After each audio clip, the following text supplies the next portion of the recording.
A palavra de cientista de hoje pertence a Elizabeth Marchante, da Rede Portuguesa de Estudo e Gestão de Espécies Invasoras, a rede INVECO, e hoje vamos falar aqui de um problema que não está resolvido, nem nada que se pareça, mas com pretexto imediato que tem a ver com esta semana, mais uma semana de sensibilização, a semana sobre espécies invasoras, que vai regressar no próximo mês de maio. As espécies invasoras, vejo aqui o comunicado de imprensa, a ameaça silenciosa que está a tomar conta de Portugal. Elizabeth, bem-vinda, antes de mais aqui às nossas conversas. Bom dia, obrigada pelo convite. É sempre um prazer e falar de uma questão importante e que continua a ter muito pouca atenção, a começar por, se calhar, por muitos de nós cidadãos individualmente, talvez depois avançando para entidades que poderiam estar mais atentas. A ameaça silenciosa que está a tomar conta de Portugal, Elizabeth, entre as várias semanas que têm acontecido, ou das várias semanas que têm acontecido, estamos a falar de um problema que se está a agravar, está estabilizado. Qual é a impressão que vocês têm aqui na Rede Portuguesa de Estudo e Gestão de Espécies Invasoras? Ora, a nossa impressão, infelizmente, é que se está a agravar e continua a agravar a um ritmo bastante preocupante. No final de 2023 foi publicado um importante relatório global sobre as espécies invasoras da plataforma IPES, uma plataforma intergovernamental que trabalha com os serviços de ecossistemas e com a biodiversidade e as suas ameaças, e os resultados assim globais são de veras preocupantes. Este relatório mostrou que cerca de 60% das extinções de espécies estão associadas a espécies invasoras, de forma isolada ou em conjunto com outras causas, mas de facto as espécies invasoras estão a contribuir para a extinção de muitas espécies a diferentes níveis e têm também impactos muito, muito grandes em termos económicos. Elas têm na ordem dos 400 mil milhões de euros em 2019, quando foram feitas estas estimativas. E têm impactos muito grandes, não só na biodiversidade, são uma das grandes ameaças à biodiversidade, mas também na qualidade de vida das pessoas e afetam-nos muito diretamente, não só a nível das atividades humanas, mas também até da própria saúde, porque há espécies que são problemáticas a esse nível. No vosso comunicado de imprensa, há alguns exemplos de espécies invasoras, se calhar a mais conhecida, não sei se a que levanta mais preocupações, a mimosa, depois a erva das pampas, o jacinto d'água, mas também temos espécies animais, como a vespa asiática, o lagostim vermelho. Estas são as que vocês indicam aqui, são aquelas que estão no topo das preocupações? Eu diria que provavelmente são aquelas para as quais as pessoas estão mais alerta e que já são mais intervencionadas e há ações de controle para tentar lidar com elas, mas de facto nós temos muitas outras espécies com comportamento invasor no nosso território. A nossa lista nacional de espécies invasoras, que está associada ao decreto-lei que lida com este tema, tem mais de 100 espécies de plantas só para o continente e tem também muitos animais. Portanto, nós colocamos como exemplo aquelas que as pessoas conhecem mais, mas há muitas outras. Essa variedade de espécies tem vindo a aumentar dos últimos anos, não só as que já estavam cá e têm aumentado em quantidade, eventualmente, mas há novas espécies invasoras a chegarem? Há novas espécies, infelizmente. Em termos globais também se observa isso, apesar de haver cada vez mais legislação e medidas para tentar limitar a introdução de espécies, as espécies continuam a ser transportadas de uns locais para os outros e a entrar de novo nos territórios e Portugal não é exceção. Nós temos também várias espécies que têm sido detectadas nos últimos anos e algumas muito preocupantes. Por exemplo, eu acho que as pessoas ouvem mais falar do jacinto d'água, que é uma espécie que tem impactos muito grandes e muito visíveis, mas há várias outras espécies aquáticas que têm entrado nos últimos anos, como a elódia africana, várias espécies de ludvígias, que são muito preocupantes também e que entraram muito recentemente e infelizmente continuamos a ver em todos os ecossistemas espécies novas a entrar, tanto nas aquáticas não só as plantas, mas também Sim. Os peixes, os animais têm levantado grande preocupação e de facto cada cidadão que não esteja alerta consegue ser um vetor para introduzir estas espécies e para as dispersar e levar para novos locais. Portanto, também daí muito surgir esta semana dedicada a este tema para alertar as pessoas e para estarmos todos um bocadinho mais a olhar ao nosso redor e conseguir detectar espécies que podem ser problemáticas. O tal problema dos animaizinhos que temos em casa e que depois nos cansam e se são libertados na natureza são dos Alguns exemplos, não é? deles, sim. Temos, por exemplo, um periquito que já é muito frequente em algumas das cidades. Exato. E que é um animal de estimação doméstico e que acabou por ser libertado e conseguiu se estabelecer e começar a reproduzir. E hoje é bastante problemático. Ou as tartarugas, que também há muitos anos tínhamos naquelas banheirinhas amarelinhas, uma palmeira, e que ao longo do tempo elas foram crescendo, as pessoas acharam que elas estavam grandes demais para estar no aquáriozinho em casa e com boas intenções provavelmente libertaram-nas, e hoje em dia são um problema muito grave em termos ambientais. Portanto, há muitas espécies que as pessoas inadvertidamente não têm noção, aliás, não é inadvertido porque libertam-nas intencionalmente, mas não têm noção de qual é que é o risco e o que é que elas podem fazer na natureza, e que se podem realmente cruzar com outras, multiplicar e aumentar muito os problemas que temos ao nosso redor. Há aqui, imagino eu, vários fatores para este aumento do número de espécies, da variedade e também da quantidade, que tem a ver, se calhar um deles passa pela falta de informação, não é? Ou de ações eficazes e outras questões podem ter a ver nomeadamente com a capacidade de resistência e de proliferação que estas espécies acabam por ir adquirindo ao longo do tempo. Que fatores é que a Elizabeth poderia indicar aqui como talvez fatores principais deste aumento do risco? Eu creio que definitivamente a falta de conhecimento é um risco muito grande, porque as pessoas, sem terem consciência, introduzem as espécies.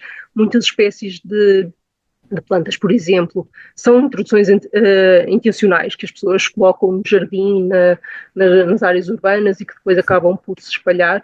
Há outras espécies que porque são bonitas, ficam bonitas, saltam à vista, mas muitas delas são muito bonitas. Exato. Apesar de a nossa legislação lidar com isso. Portanto, nós temos uma lista nacional de espécies invasoras que, assim, de uma forma muito simplista, são espécies proibidas por lei, que nós não podemos comprar, vender, dar ao vizinho, porque é interdita a sua comercialização ou a sua utilização. E para introduzirmos espécies novas, não podemos simplesmente ir a outro território e trazê-las. Nós precisamos de pedir autorização, fazer análises de risco para provar que elas não são problemáticas, e só depois, legalmente, é que as podemos introduzir. Infelizmente, muitas vezes a legislação não é aplicada e as pessoas também não estão alerta, e continuam a haver-se espécies introduzidas, por exemplo, no mercado ornamental. No caso de insetos e plantas de pequena dimensão, ou mesmo as sementes, podem vir também misturadas com outros organismos, com sementes, com solo, e que depois acabam por ser introduzidas de forma acidental. Em termos marinhos é muito preocupante, porque continuam a ser transportadas muitas espécies associadas aos transportes marítimos e que vão de locais para os outros, muitas vezes também sem as pessoas terem tanta consciência. E em termos aquáticos têm também entrado muitas espécies aquáticos terrestres de água doce. Têm entrado muitas espécies também, inclusivamente de peixes, que continuam a entrar todos os anos. Exato. No caso... Diga. Sim.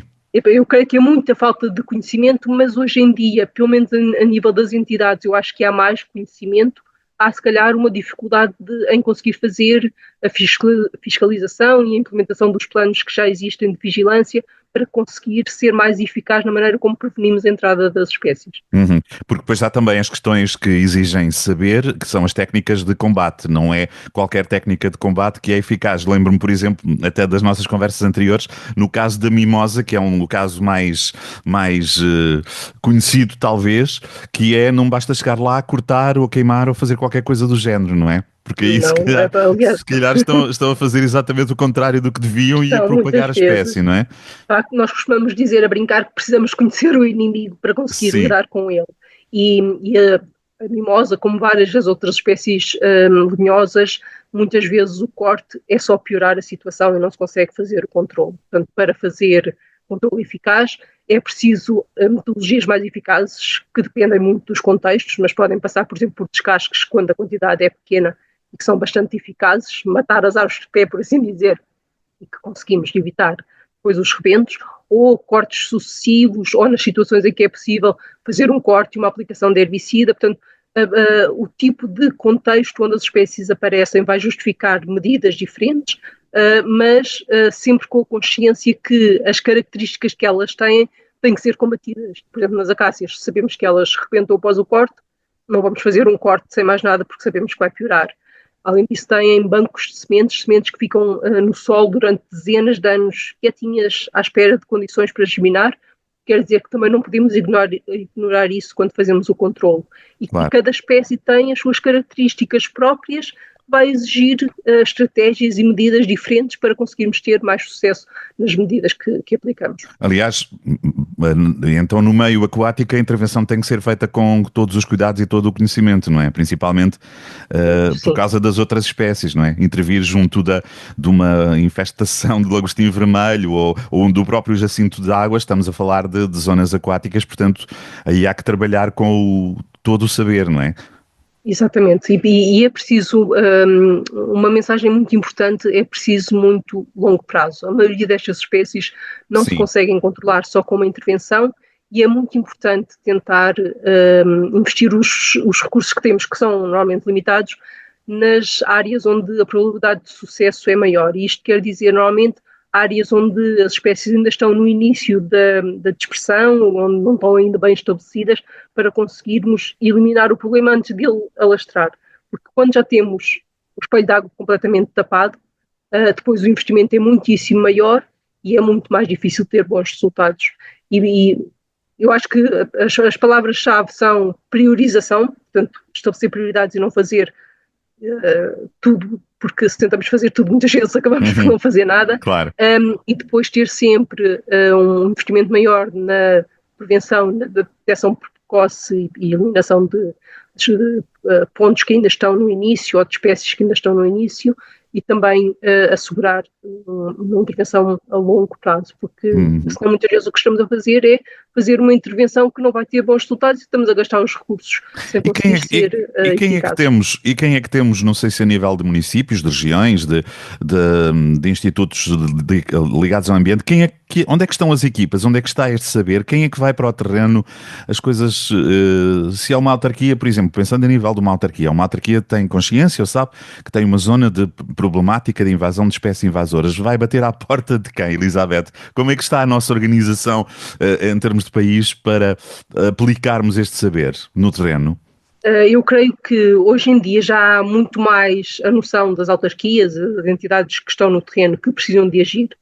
O que não há muitas vezes é recursos suficientes para conseguirem agir em todas as situações que precisam, mas já há muita informação, tanto em termos legislativos, e que temos o decreto-lei e os planos de ação para as diferentes espécies que estão listadas estão a começar a sair, e portanto há muita informação recolhida que há de estar disponível em termos dos vetores de dispersão, em termos de as metodologias de controle que são mais eficazes, e portanto isso é uma ferramenta importante.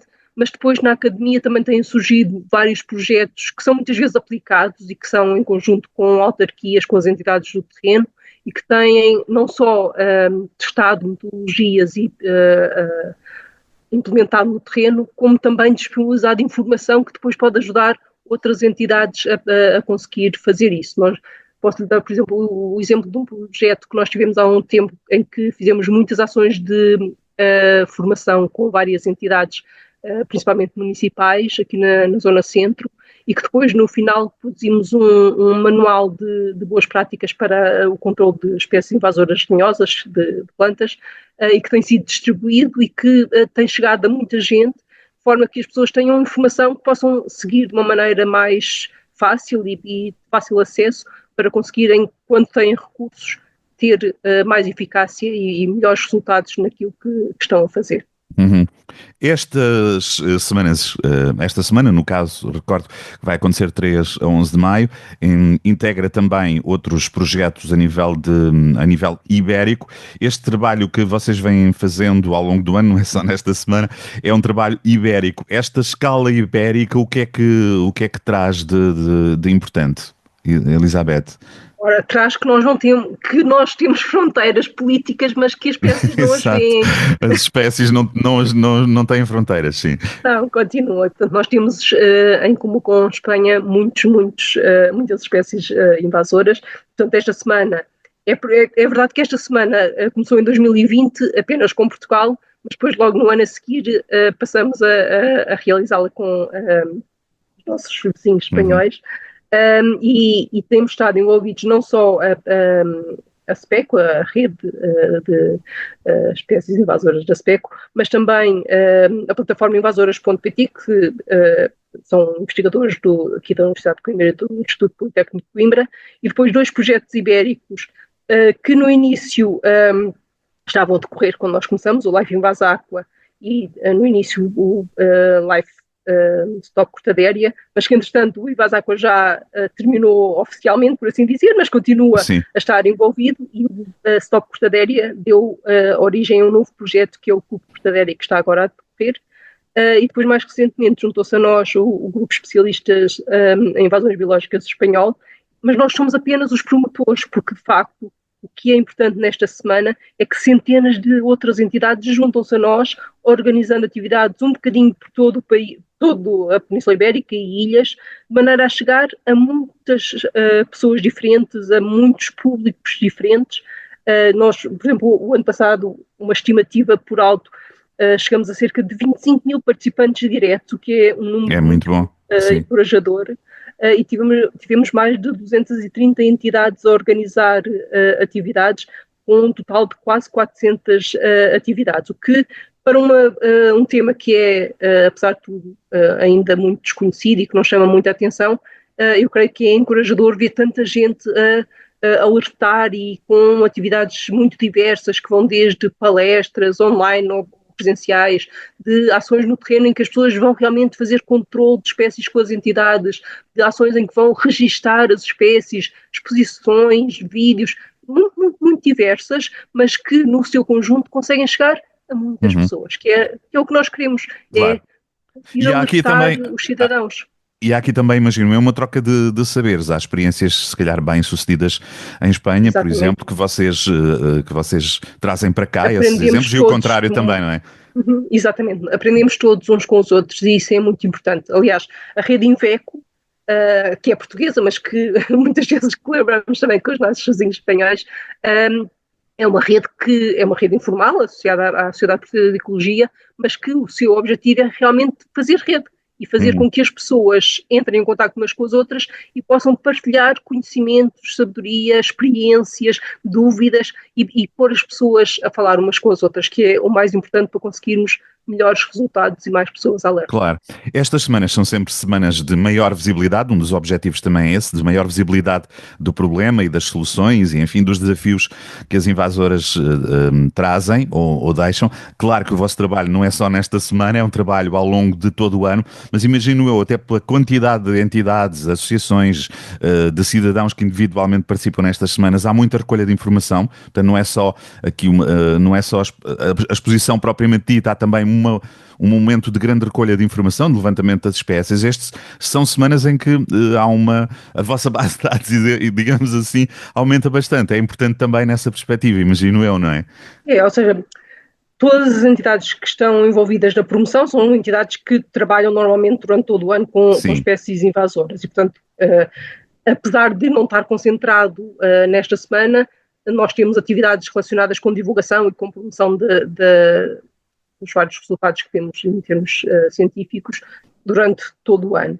Depois, nesta semana, tentamos concentrar para que a visibilidade seja maior. Mas, de facto, muitas das entidades com que nós trabalhamos e que organizam atividades durante esta semana são entidades que já, naturalmente, têm alguma ligação com as espécies invasoras. Muitos dos municípios, das escolas, que já vão alertando e que já vão trabalhando com elas ao longo do ano, e depois, nesta altura, fazem mais algumas atividades, e temos municípios a fazer atividades durante toda a semana, a irem a imensas escolas. Portanto, é uma concentração de atividades para conseguirmos chegar a mais pessoas, mas de facto as entidades trabalham durante todo o ano claro que sim. com este tema e partilham a informação que têm disponível. Em termos da INVECO, da Rede Portuguesa de Estudo e Gestão de Espécies Invasoras, nós temos duas grandes iniciativas que fazemos ao longo do ano.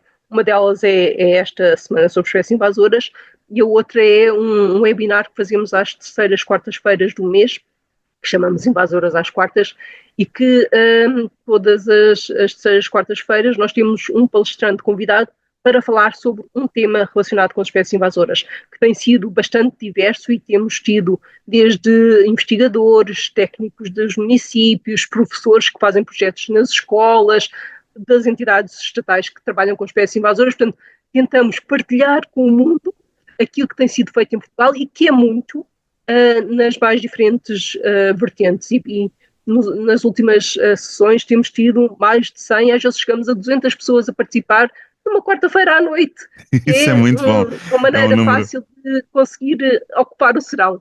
Exatamente, imagino que sim. E é reconfortante para quem está no terreno ter esse muito bom ver retorno, o interesse, não é? sim, E um interesse. E mais temos visto a participação de muitos professores, e os professores sim. são um vetor fantástico de informação que depois consegue chegar a muitos alunos e criar o bichinho. E através dos alunos às famílias também. Exatamente. Exatamente. E há aqui vários links que eu depois vou deixar aqui, mas sobretudo queria sublinhar este, porque continua a ser uma plataforma muito interessante e de participação cidadã também, que a Elizabeth já referiu, mas vamos sublinhá-lo, invasoras.pt, é muito fácil fixar. Okay. Quem se cruzar connosco nesta conversa, faz favor de ir aí à internet e entrar por aqui adentro, invasoras.pt, não é? Continua a ser uma plataforma muito, muito importante e muito, muito viva. Sim. A invasoras.pt é assim um chapéu grande para várias coisas. Nós, quando começamos a falar de invasoras.pt, foi a partir de um website, que depois, em 2013, evoluiu para um website que tinha uma parte de ciência cidadã. E desde aí nós temos continuado com uma plataforma que tentamos envolver os cidadãos, os mais diversos cidadãos, desde o público em geral, mas também das escolas, das ONGs, das várias entidades, a fazer recolha de informação sobre a dispersão das espécies de plantas invasoras. Nós trabalhamos muito com plantas e, portanto, é a informação que fica disponível e agora nós participamos, a nossa ferramenta de registro alterou-se e já não é uma ferramenta dedicada dentro do nosso site, mas é um projeto dentro do Biodiversity for All, o iNaturalist, que é uma plataforma que é usada por muitas pessoas para registro de biodiversidade. Mas depois não é só isso, nós temos a recolha e o envolvimento dos cidadãos, e nós fazemos muitas atividades de palestras, vamos a feiras de ciência, fazemos formações, fazemos workshops, muitas coisas diferentes para tentar envolver as pessoas neste registro das espécies, mas depois nós temos toda a parte científica por trás, por assim dizer, e nós chamamos o invasoras.pt Lab, que é chapéu não só para a parte de comunicação e de tentar chegar ao público de muitas formas diferentes, mas também da parte de investigação, que nós trabalhamos muito com controle biológico e com os impactos das espécies de plantas invasoras. Trabalhamos muito com acácias, mas também temos trabalhado com a erva das pampas, com o jacinto de água. Portanto, temos trabalhado em termos de investigação, muitas vezes aplicada, mas também investigação ecológica, com um leque de espécies e que temos sempre como base conseguir fazer informação que seja útil para a gestão das espécies e depois partilhá-la com o público, porque acreditamos que o conhecimento científico tem que chegar à população e aos cidadãos se queremos que depois faça a diferença e consiga ser útil. Muito bem. Elizabeth Marchante, obrigado pela conversa, mais uma vez bem interessante. Boa semana. Obrigada, em maio e continuação do bom trabalho. O convite a todos que nos estão a ouvir podem participar de duas maneiras. Podem, por um lado, associar-se e organizar atividades, Sim. Mas também podem, depois das atividades estarem registadas na plataforma, participar naquelas atividades que estão a ser organizadas. Estão a ser divulgadas. Sim. E não precisam de levar mais gente. Se quiserem ir individualmente, também podem associar-se a uma dessas atividades. Ou podem levar os amigos ou exatamente.